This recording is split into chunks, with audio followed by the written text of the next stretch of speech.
چه میشد اگر به شما بگویند پشت پرده قصرهای با شکوه خاندان پهلوی روابطی در جریان بود که تاریخ هرگز به طور رسمی ثبت نکرده است؟ آیا همه آنچه درباره فرح پهلوی می‌دانیم حقیقت محض است یا سایه‌هایی از رازهای مخفی در زندگی او وجود دارد که تاکنون نشنیده‌ایم؟ در این ویدیو پرده از رازهایی برمی‌داریم که کمتر کسی جرأت بیان آن را دارد. بخش اول: فرح پهلوی، زنی فراتر از یک ملکه. فرح دیبا در سال 1317 در یک خانواده متوسط ایرانی متولد شد و در دوران دانشجویی در پاریس با محمد رضا شاه پهلوی آشنا شد. ازدواجی که او را به یکی از قدرتمندترین زنان ایران تبدیل کرد. اما آیا او تنها یک ملکه فداکار و دلسوز بود یا پشت این چهره رازهایی نهفته است که تاکنون کمتر درباره آن شنیده‌ایم؟ شایعات و ادعاهای جنجالی. از همان روزهای اولیه ازدواج شایعات زیادی درباره روابط پنهانی فرح پهلوی وجود داشت. برخی منابع غیررسمی ادعا می‌کنند که روابط او فراتر از چارچوب‌های سنتی بوده است. یکی از بحث برانگیزترین این شایعات رابطه او با برخی چهره‌های برجسته سیاسی و فرهنگی دوران پهلوی است، از دیپلمات‌های خارجی گرفته تا افراد صاحب نفوذ در دربار. رابطه با اشرف پهلوی. برخی منابع معتقدند که فرح دیبا و اشرف پهلوی خواهر شاه روابط پیچیده‌ای داشتند که باعث ایجاد کشمکش‌های پنهانی در دربار شد. آیا این رقابت به قدرت طلبی‌های فرح مربوط بود؟ نمی‌دانیم. دوستی‌های مرموز با هنرمندان و روشنفکران. برخی اسناد نشان می‌دهند که فرح روابط نزدیکی با هنرمندان معروف ایرانی و خارجی داشت. آیا این روابط تنها در سطح حمایتی بود یا چیزی فراتر از آن؟ برخی نظریه پردازان باور دارند که سرویس‌های اطلاعاتی مانند سیا و موساد از طریق زنان قدرتمند دربار از جمله فرح به دنبال نفوذ در ساختار حکومت ایران بود.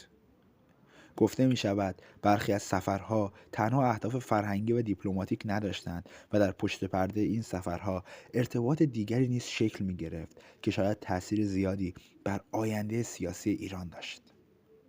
نقش فرح در تصمیمات شاه. برخی از نزدیکان شاه مدعی بودند که فرح در تصمیمات کلیدی حکومت از جمله روابط خارجی و سیاست‌های فرهنگی نفوذی بیش از آنچه تصور می شود داشت. آیا این تاثیرگذاری فراتر از نقش یک ملکه سنتی بود؟ بخش سوم: فرار از ایران و داستان‌های نگفته. با وقوع انقلاب 57 خاندان پهلوی ناچار به ترک ایران شدند. اما آیا در سالهای آخر حکومت این روابط پنهانی نقشی در ضعف دربار داشت؟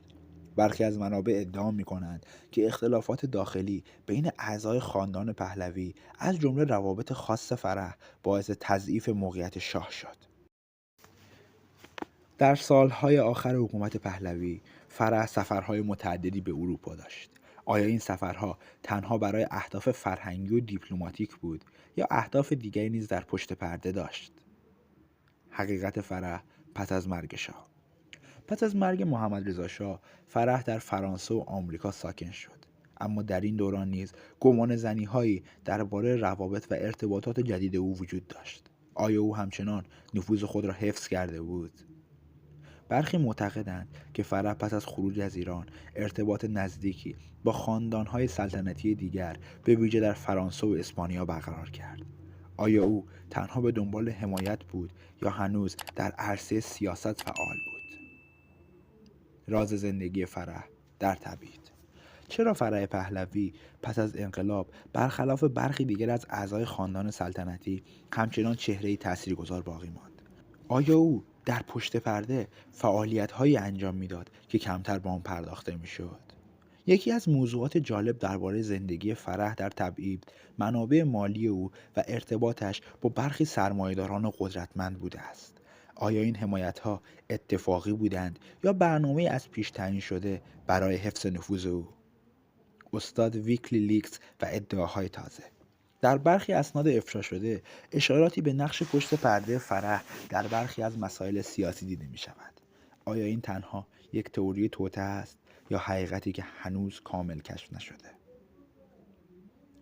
در پایان باید بگوییم که تاریخ را پیروزان می نویسند، اما حقیقت همیشه در سایه باقی نمی ماند. روابط فرع پهلوی چه واقعی و چه ساخته ذهن تئوری پردازان همچنان یکی از بحث برانگیزترین موضوعات در تاریخ معاصر ایران است. حتما نظرتون رو درباره این ویدیو برای ما بنویسید و اگر به موضوعاتی درباره تاریخ خاندان پهلوی علاقه دارید حتما کانال ما رو سابسکرایب کنید تا ویدیوهای بعدی ما رو از دست ندید. و تا یه ویدیوی دیگر، خدا نگهدار.